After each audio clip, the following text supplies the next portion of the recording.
बिस्मिल्लाहिर्रहमानिर्रहीम। अस्सलाम वालेकुम। मेरा नाम सैयद मोहम्मद अली शाह है और आप यूट्यूब चैनल देख रहे हैं अली मैथ्स अकेडमी।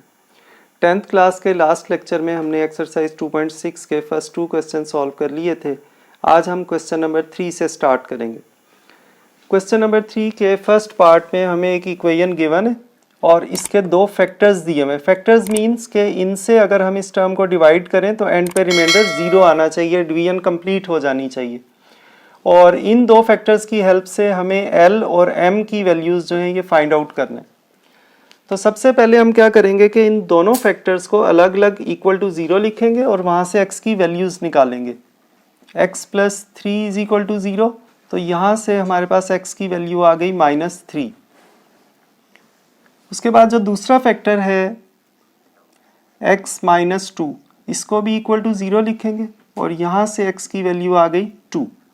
तो अब ये जो दो वैल्यूज़ आई हैं -3 और 2, इनसे हमें अलग अलग डिवाइड करना है इस इक्वेशन को। तो सबसे पहले सिंथेटिक डिवीजन के ज़रिए, तो सबसे पहले इस इक्वेशन के सारे कोएफिशिएंट्स लिख लेंगे। एक्स क्यूब का कोएफिशिएंट है 1, उसके बाद एक्स स्क्वायर का कोएफिशिएंट 4, एक्स का कोएफिशिएंट 2l और कांस्टेंट टर्म है m। और एक लाइन की जगह छोड़ के यहाँ पे लाइन लगाएंगे और लेफ्ट साइड पे लिखेंगे -3। अब जैसा कि हम सिंथेटिक डिवीजन में कर रहे थे, फर्स्ट टर्म हम इसी तरह नीचे ले आते हैं, फिर इस टर्म को इस नंबर से मल्टीप्लाई करेंगे, -3 × 1 -3। अब इन दोनों को ऐड करेंगे तो आंसर 1 आ जाएगा। 1 को फिर -3 से मल्टीप्लाई किया, -3। तो अब ये इन दोनों को ऐड करेंगे, 2l -3 आ गया। क्योंकि इसमें एक वेरिएबल आ रहा है तो ये दोनों प्लस माइनस नहीं हो सकते, तो इनको अलग अलग लिखेंगे। अब इस सारी टर्म को -3 से मल्टीप्लाई करेंगे तो ये बन जाएगा -6l + 9। अब इन दोनों को ऐड कर देंगे तो इनको मैं तरतीब से लिख लेता हूँ, m -6l + 9। अब ये हमारा रिमाइंडर आया है और ये रिमाइंडर होना चाहिए 0 के इक्वल। तो इसको हम लिख लेंगे m -6l + 9 is equal to 0। तो ये हमारे पास एक इक्वेशन बन गई। उसके बाद हमने इसी इक्वेशन को अब डिवाइड करना है x - 2 से। तो दोबारा कोएफिशिएंट्स लिखेंगे, 1, 4, 2l और m, और लाइंस लगा के उसके बाद लेफ्ट साइड पे हम लिखेंगे 2, जो अब x की वैल्यू है। तो 1 तो इसी तरह नीचे आ गया, फिर 1 को 2 से मल्टीप्लाई किया, 2 + 4 6, 6 × 2 12। तो इन दोनों को ऐड कर दिया, 2l + 12। अब इस सारी टर्म को फिर 2 से मल्टीप्लाई किया तो ये बन गया 4l + 24। तो अब इन दोनों को ऐड कर देंगे, m + 4l + 24।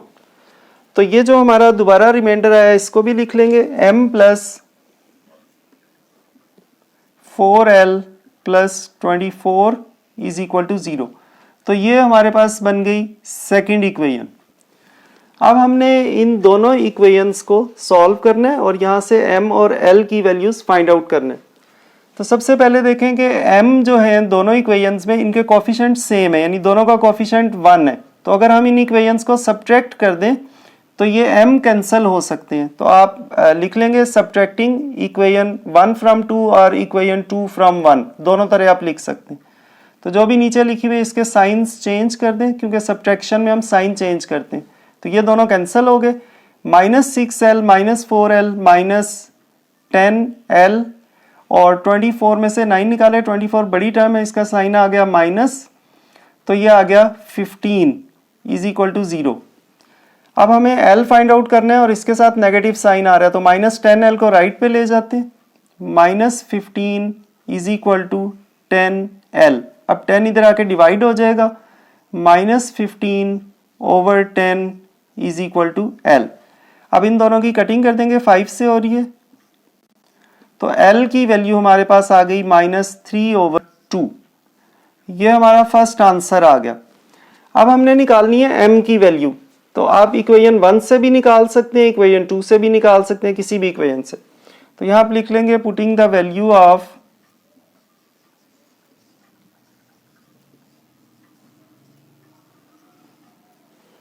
Of L in any equation, किसी में भी लगा दें, एक ही आंसर आता है। सपोज इक्वेशन 1 में लगा देते हैं। इक्वेशन 1 थी m माइनस 6L, तो L की जगह क्या लगाएंगे, -3/2, और उसके बाद है +9 is equal to 0। m minus minus plus हो गया, 2 की 6 से कटिंग की 3, 3 3 is the 9, +9 is equal to 0। तो m +9 + 9 18 बन गया, और 18 को फिर राइट साइड पे ले जाएंगे, m is equal to -18। L की वैल्यू -3/2 और m की वैल्यू -18 आ गई। तो इस तरह हमारा क्वेश्चन नंबर 3 का फर्स्ट पार्ट कंप्लीट हो गया। क्वेश्चन नंबर 3 का सेकंड पार्ट है, इसमें भी इसी तरह हमें फर्स्ट पार्ट की तरह L और m फाइंड आउट करना है, और इसके दो फैक्टर्स दिए हुए हैं इस इक्वेशन के। तो सबसे पहले सिंथेटिक डिवीजन के लिए हम इस इक्वेशन के सारे कोफिशिएंट्स लिख लेंगे। x³ के साथ कोई टर्म नहीं है तो ये 1 आ गया। उसके बाद x² का कोफिशिएंट है -3L, उसके बाद x का कोफिशिएंट 2m, और कांस्टेंट टर्म है 6। और इन दोनों को हमें अलग अलग 0 के इक्वल लिखना है, और यहां से x की वैल्यूज निकालनी है। x - 1 इज इक्वल टू 0, तो x की वैल्यू आ गई 1, और x + 1 इज इक्वल टू 0, तो यहां से x की वैल्यू आ गई -1। इट मीन्स के हमें +1 और -1 से डिवाइड करना है। तो सबसे पहले +1 से करते हैं। फर्स्ट टर्म तो इसी तरह नीचे आ गई। अब 1 को 1 से मल्टीप्लाई किया, 1 आ गया, तो इसको हमने लिख लिया -3L + 1। अब इस सारी टर्म को 1 से मल्टीप्लाई करें तो कोई चेंज नहीं आती, -3L + 1। अब इन दोनों को ऐड कर देंगे, -3L + 2m + 1।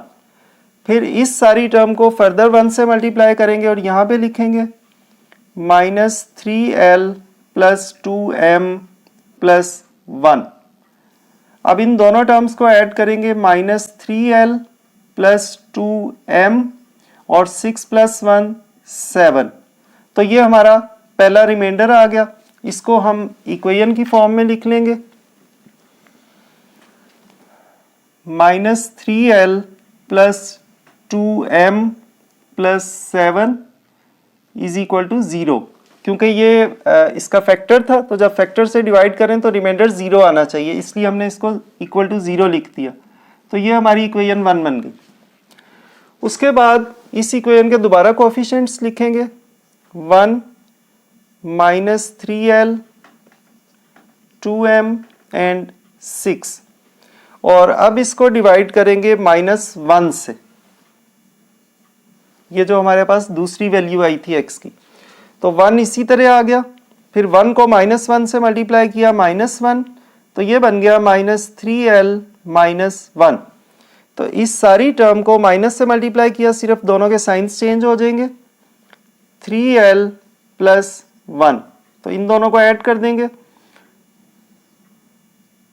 3L + 2m + 1, और इन तीनों टर्म्स को फिर -1 से मल्टीप्लाई करेंगे तो तीनों के साइन चेंज हो जाएंगे। तो ये आ गया -3L - 2m - 1। अब इन दोनों को ऐड कर देंगे, -3L - 2m + 5। तो ये जो हमारा दूसरी दफा डिवीजन से रिमाइंडर आया, ये हमारी सेकंड इक्वेशन बन जाएगी, -3L - 2m + 5 is equal to 0। अब हमने इन दोनों इक्वेशंस को सॉल्व करना है, और यहाँ से L और M की वैल्यूज फाइंड आउट करना है। तो अगर आप इनको देखें तो यहाँ पे L के कोफिशिएंट्स भी सेम है, लेकिन इनके साइंस भी सेम है, जबकि M के कोफिशिएंट्स भी सेम है, इनके साइंस अपोजिट हैं।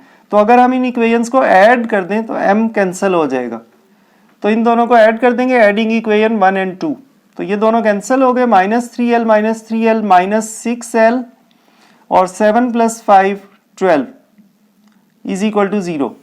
तो l के साथ नेगेटिव साइन है, इसको राइट पे ले जाएंगे ताकि पॉजिटिव हो जाए।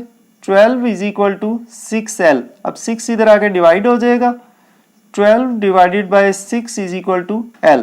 तो इन दोनों की कटिंग कर दी, l इज इक्वल टू 2। ये हमारा फर्स्ट आंसर आ गया। अब ये l की वैल्यू आप इक्वेशन 1 या 2 किसी में भी लगा दें, सेम आंसर आएगा। इक्वेशन 1 में अगर लगाते हैं, putting the value of l in equation 1 में लगा देते हैं।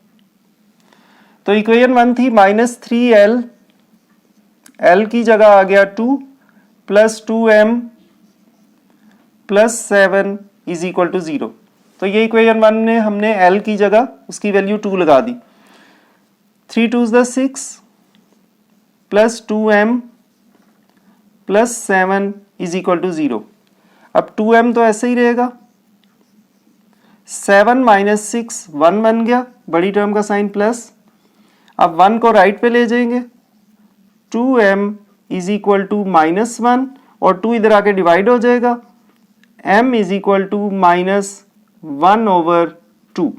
तो ये हमारा सेकंड आंसर आ गया। तो सेकंड पार्ट के दो आंसर्स आ गए, l की वैल्यू 2 और m की वैल्यू -1/2। तो इस तरह स्टूडेंट्स आज हमने एक्सरसाइज 2.6 का क्वेश्चन नंबर 3 सॉल्व किया है। नेक्स्ट लेक्चर में इंशाल्लाह क्वेश्चन नंबर 4 से स्टार्ट करेंगे। अल्लाह ताला मुझे और आप सब लोगों को उस इम्तिहान में अच्छे नंबरों से कामयाब करे जिसके लिए हमें इस दुनिया में भेजा गया है। अपना और अपने इर्द गिर्द लोगों का बहुत ख्याल रखिएगा। अल्लाह हाफिज़।